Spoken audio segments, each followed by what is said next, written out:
steel ladder, so we're looking for the same kinds of things, even just on the steel ladder. But this is aluminum, so you don't have any paint on it. It's easier to inspect. Make sure these lock nuts are in place. And then the waterway seal, which just recently was greased after our drill. I'm examining the welds on the bottom as I work my way along.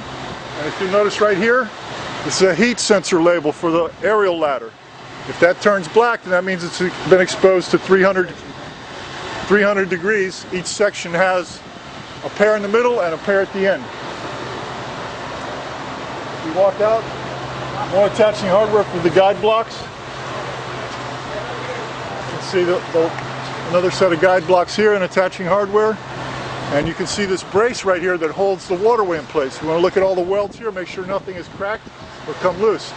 This bracket holds the waterway intact to this section of the ladder. We walk along here, looking at all the K-brace welds underneath. And here's another set of guide blocks. All the hardware's in place. And if you notice right here, they actually have a torque stripe, just like on the lug nuts. This is painted orange.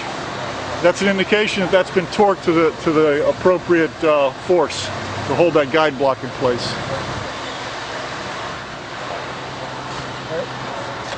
Another waterway bracket.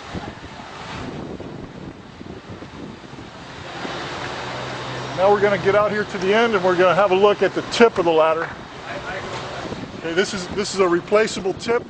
In case it gets damaged, it unbolts right here and it's easily replaced. Nozzle attaching hardware again. Wiring, make sure that that's tie wrapped in place. And that none of these cables are damaged or frayed that go into this control box. Now we're going to work our way down the other side of the ladder and continue our inspection. Go for it. Okay, as a continuation of your aerial inspection, you need to have a look at the outriggers when they're deployed. Make sure that they're not cracked or damaged. And you want to look at the attaching hardware. And we're going to look at the ladder cradle when we get up to the front where it bolts to the frame of the truck. So if you'll pan in over here, this is a proximity indicator. We'll make sure that this cable's in place. And if you take a look in here, you'll see these welds. This is the torque box that's bolted to the frame rail, which supports the ladder.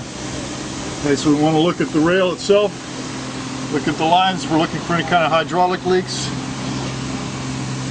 Look down at the bottom for the attaching hardware for the guides. Attaching hardware for the stainless shields on the outside. Make sure they're in place. And then we'll move on to the right front outrigger.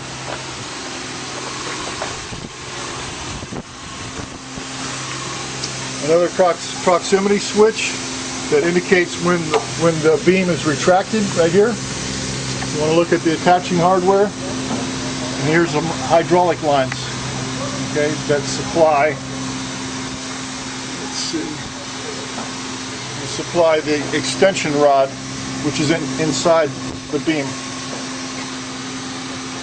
Okay, down below you can see the bolts, these large bolts right here. They hold the torque box to the frame of the truck. So you want to look at those, make sure they're all in place. Inspect the outrigger itself again for the same things. Okay, on this particular truck, the ladder cradle is bolted to the frame rails right here. You can see the bolts.